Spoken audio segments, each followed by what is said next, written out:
Et ce n'est pas l'argent qui compte pour moi. Ce qui compte, c'est la continuité des bons résultats. Et avec un joueur comme lui, tu as toutes les chances pour être au-dessus de tes adversaires, bien sûr, pour tout rafler. Et on pouvait le garder, il pouvait le garder au moins un an de plus, puis le vendre à la hauteur des 70 millions d'euros.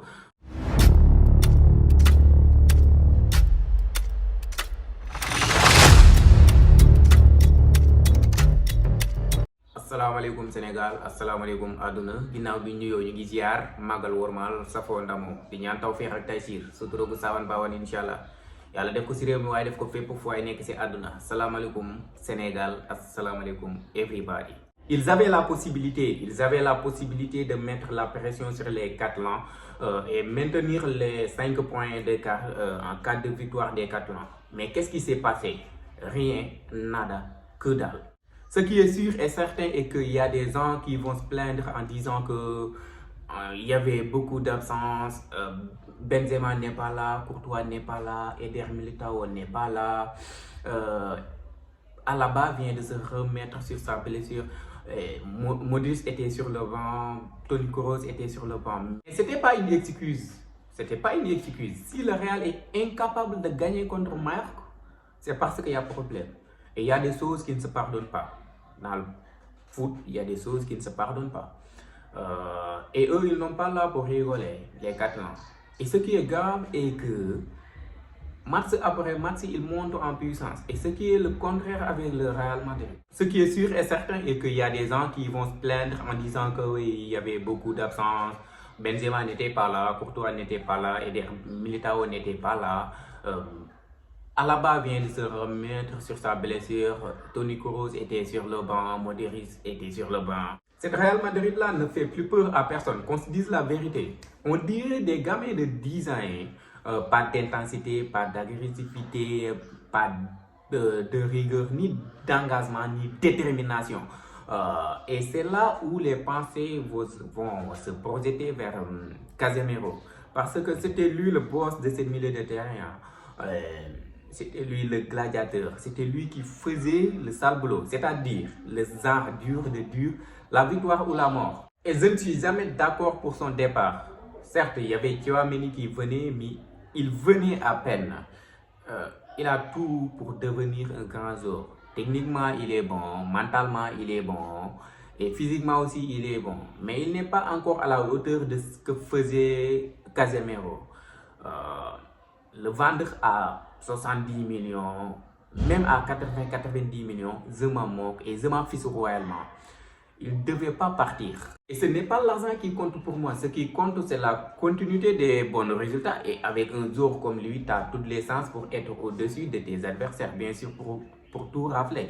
Et on pouvait le garder. Il pouvait le garder au moins un an de plus, puis le vendre à la hauteur des 70 millions d'euros. Parce que lui, c'est un bosseur, c'est un type qui met toujours du sérieux dans ce qu'il fait. Et personnellement, je préfère garder Casemiro et vendre Toni Kroos que de garder Toni Kroos pour vendre Casemiro. Parce que des joueurs comme lui, il n'y en a pas beaucoup, il y en a pas beaucoup. Et là, on est en train de payer les pots cassés. Là, ils sont en train de payer les pots cassés, les merengues. En tout cas, c'est un joueur que j'apprécie beaucoup. Il aime faire le malin et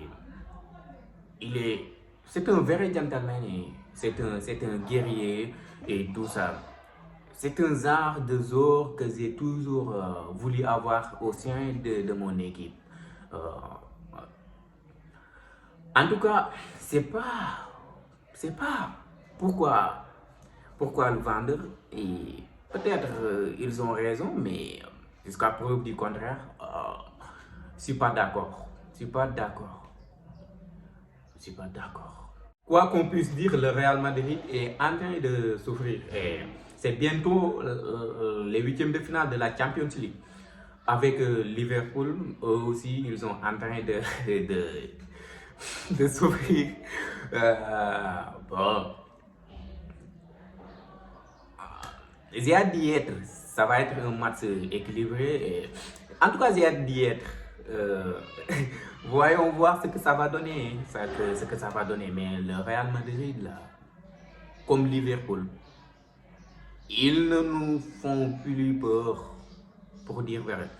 Euh, et en ce moment, les Catalans, eux, ils sont en train waouh, de faire du feu.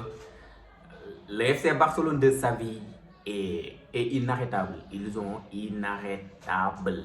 Ils sont inarrêtables. On va encore replonger.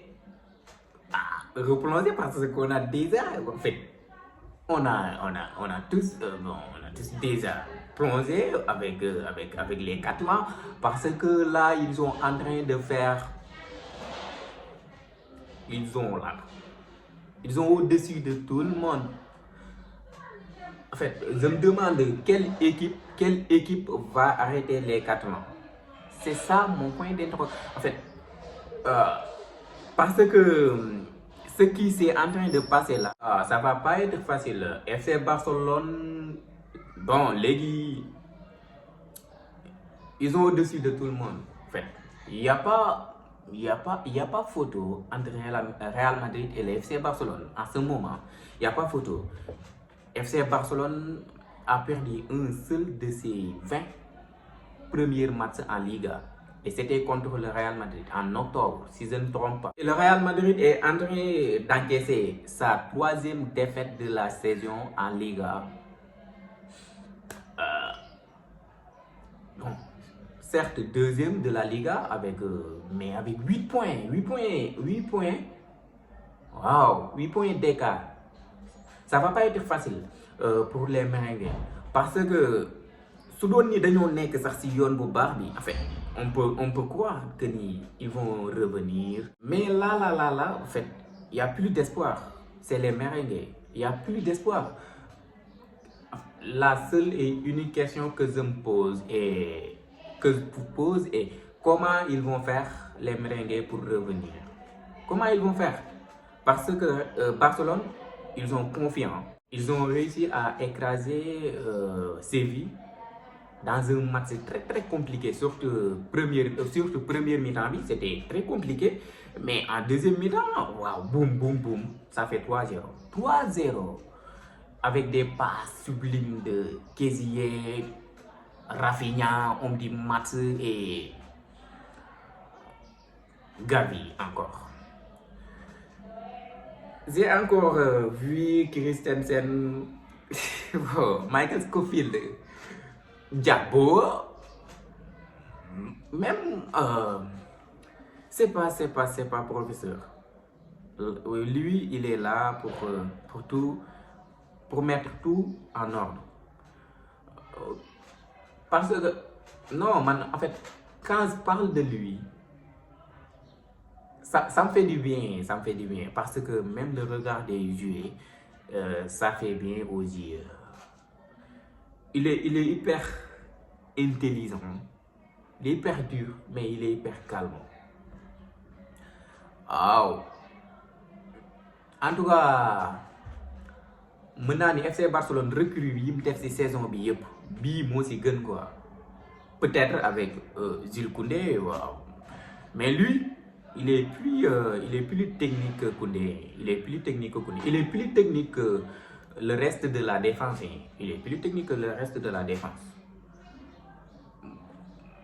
Man, lu may gis genre défenseur yu mel ni moom bon bariwul quoi, même genre joueur yu mel ni moom d'une manière générale bariwul parce que Jules bon Araujo hargne bi mu ngi fi, fougue de jeunesse bi mu ngi fi, rigueur, détermination, engagement bi lépp mu ngi fi quoi.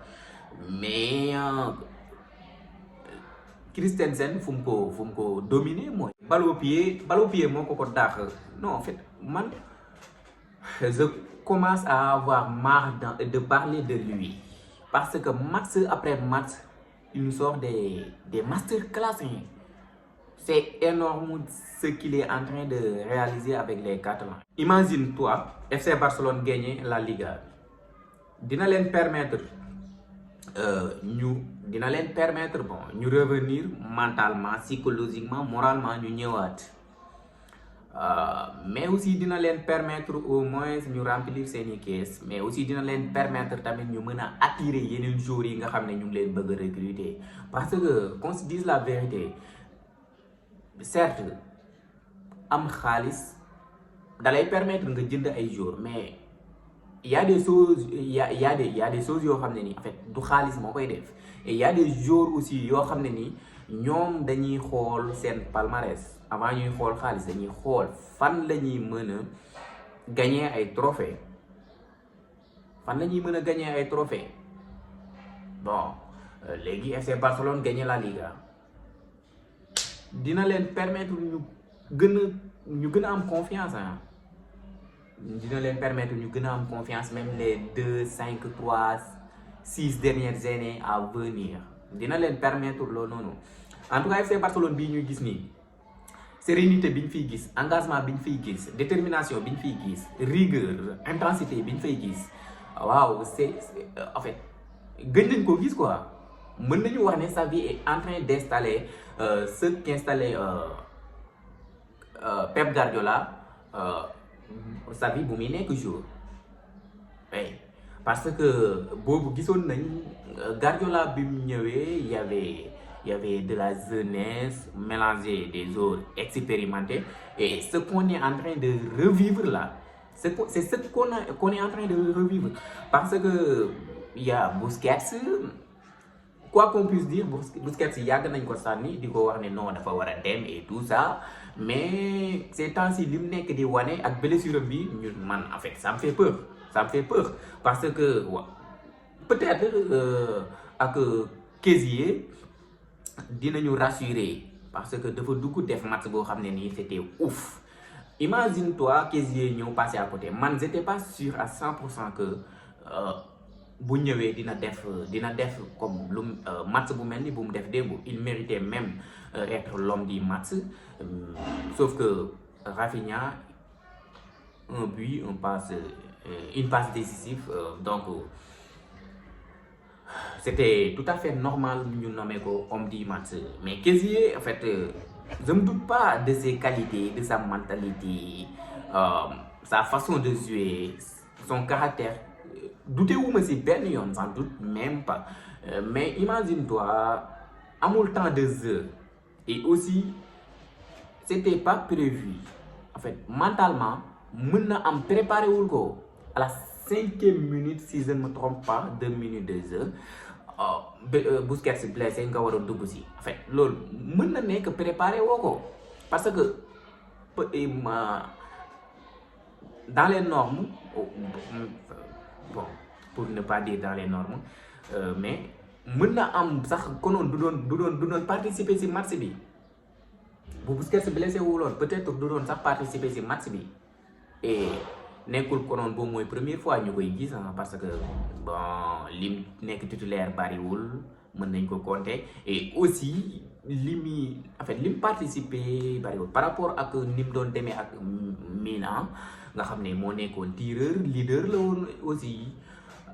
En tout cas amul woon temps de jeu, loolu raison pour laquelle ma doon douter wu quoi. J'étais pas sûr à 100% que dina ñëw def match bu mel noonu.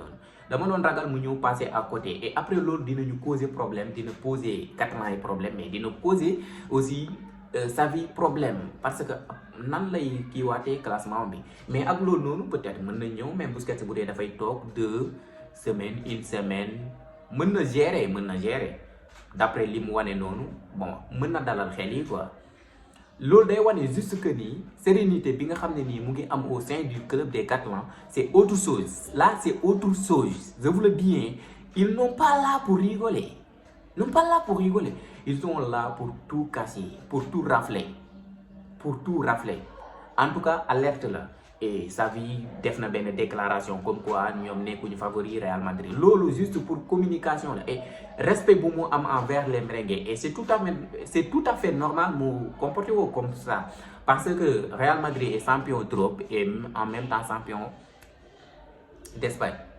Loolu respect bu mu am ci ñoom la, mais aussi c'est une source de motivation pour motiver ces joueurs, en même temps alerter tout le monde que ñoom nekkuñu fii pour di bàyyi benn détail ñoom pare wuñ pour bàyyi benn détail ku nekk premier deuxième bi 8 points d'écart c'est 8 points moo leen séparé nga ne non ba léegi ñoom ñooy favori ça veut dire que yow pare wu en fait da nga pare pour écraser ñëpp donc loolu noonu rek signe la boo xam ne tey jii nii bon bépp Catalan mën nga si kontaan parce que Barcelone lii la soxla woon lii moo ko manqué woon et am na ko donc nañ xool d'ici le reste de la saison qu'est-ce que ça va faire, qu'est-ce que ça va donner et on va voir. Barcelone joli de gauche à droite mais bon léegi mën naa ne Xavi en fait dinañ noppi quoi ñi nga xam ne dañ doon wax à chaque fois di ko critiquer et y a des gens yoo xam ne nii bon ils ont comme ça en fait lu mënti kaa am ñoom dañuy critiquer et lu mënti kaa am ñoom dañuy wax loolu de nature ils ont comme ça loolu kenn mënul ko dindi ci ñoom mais en fait quand le coach décide de faire quelque chose mënoo def wala waroo def lu dul nga accepter ko en fait coach bu nekk da nga am say choix et choix yooyu da nga ko war a respecter mais mënoo ñëw en fait coach bi teg benn plan yow xamoo sax tu sais même pas ce que ça va donner après tu te mets là à dire non il est en fait man ça m'énerve sérieux ça m'énerve quoi ça m'énerve donc FC Barcelone là ils sont sur la bonne voie pour être champion d'Espagne 2022-2023. Sans doute, ils sont sur la bonne voie. Espérons que ça va continuer comme ça. Ouais.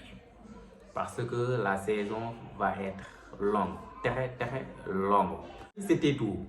Continuez à abonner, continuez à liker. Bien si mën a jàpp affaire bi ngeen bës ko mu jëm ci kanam mu jëm ci kaw inshallah. C'était DIAKRAH Diakra.